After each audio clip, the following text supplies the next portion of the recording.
Now we will do our Sunday reflection, and that is Jesus' final joy. Again, this is a very interesting map. Because you remember, from Capernaum, he tried to go to Judea, to Jerusalem, of course. Jerusalem is in Judea. A shorter route, but he had to pass through Samaria. And the Samaritans, remember? The Samaritans refused him entry. Why? Because they said he's on his way to Jerusalem. And you know, Samaritans do not like the Jews, as the Jews do not like the Samaritans. So he had to make a detour here, the longer route. Okay? And then you can see here Jericho, and then Bethany, where he stayed with Mary and Martha, great place, and eventually Jericho. And it was there in Jericho, when he was very close to Jericho, that we have the third prophecy of the Passion of Jesus. Remember, the first prophecy was in Caesarea Maritima. The second prophecy was on his way to Capernaum, where he stayed very briefly before beginning his final journey. And the third one was when he was on his way to Jerusalem, and they reached Jericho, and there was a blind man there. There was a blind man. This man. But I forgot to mention to you that in Bethsaida, on their way to Caesarea Maritima, there was another blind man, in fact. And the blind man had no name. He was just a blind man. And what is amazing about that story is that this is the only story, miracle story, in the Gospel of Mark, okay, the Gospel of Mark, where Jesus had to do the healing in two stages. When he healed the blind man, he asked him, "Now can you see?" And the blind man says, "Yeah, I can see, but not very clearly." He says, "Men are like trees walking," in other words, blur. And then Jesus had to heal him again in two stages. That is amazing. After this healing of the blind man in Jericho, in Bethsaida, of course, remember I told you he went to Caesarea Maritima, and then went to Mount Hermon, back to Capernaum, and then made his final journey now, going down to Jerusalem. And on the way to Jerusalem, he had to pass by Jericho. Jericho was very close down to Jerusalem. There was another blind man. And this time, this man has a name. His name is Bartimaeus. And after Jesus healed that blind man, Mark says, and he was able to see, and he followed Jesus along the way. Along the way. That means, following Jesus along the way means following him to Calvary. This is a model disciple. You know what's amazing in the Gospel of Mark is that Mark presents three model disciples. This is the first one. The second one is an unnamed woman who anointed Jesus on the head. And anointing somebody on the head means preparing for burial.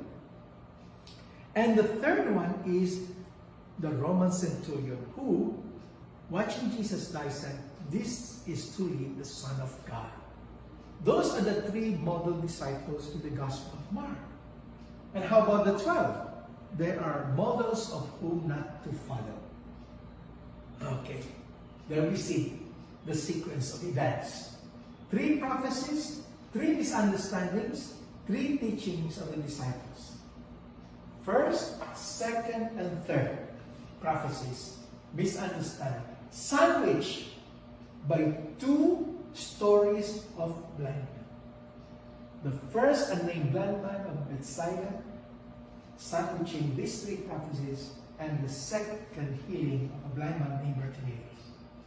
What is Mark trying to tell us? This unnamed man really symbolizes the disciples who have eyes but cannot see, and who have ears but they cannot hear. They symbolize us. People who think that we know who Jesus is. Do we know him?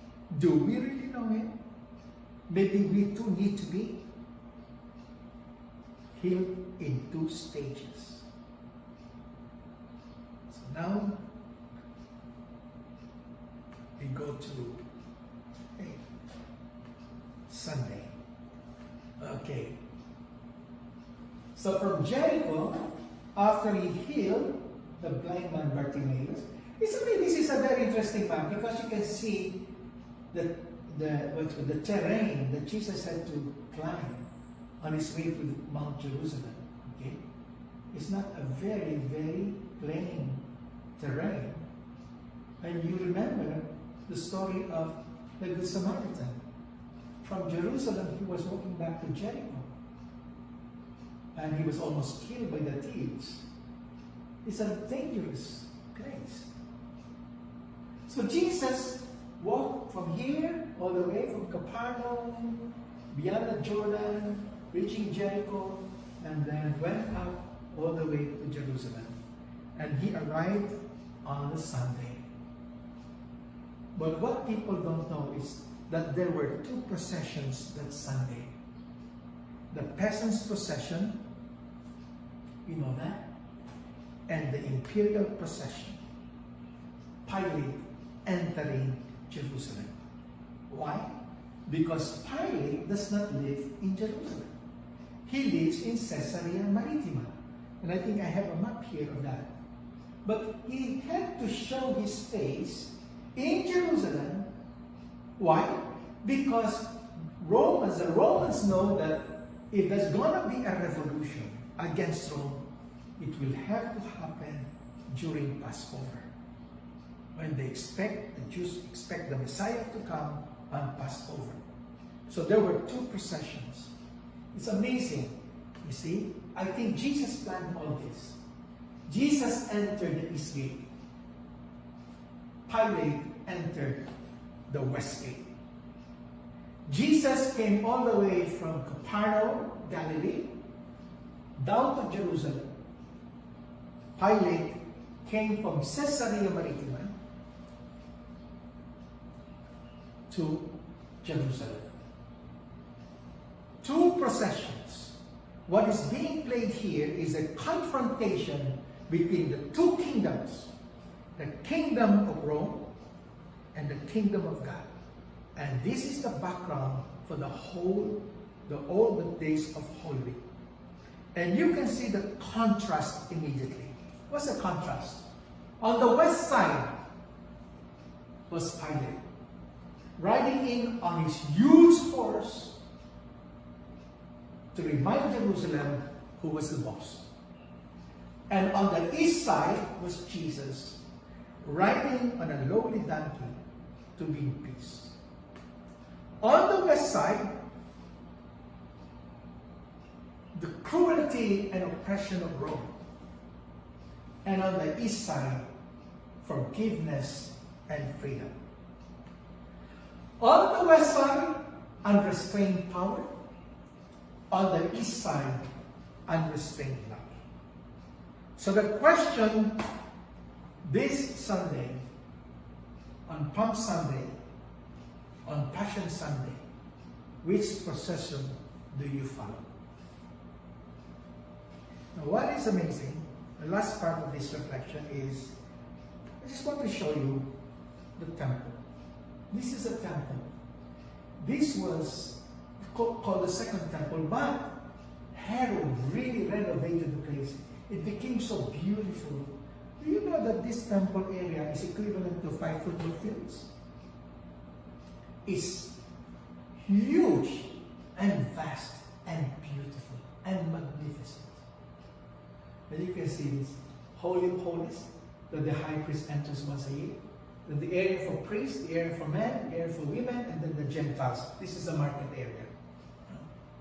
Okay, so in the Gospel of Mark, and you will read this only in Mark, it says that when Jesus arrived in Jerusalem that afternoon, late Sunday afternoon, Jesus went into the temple for what purpose?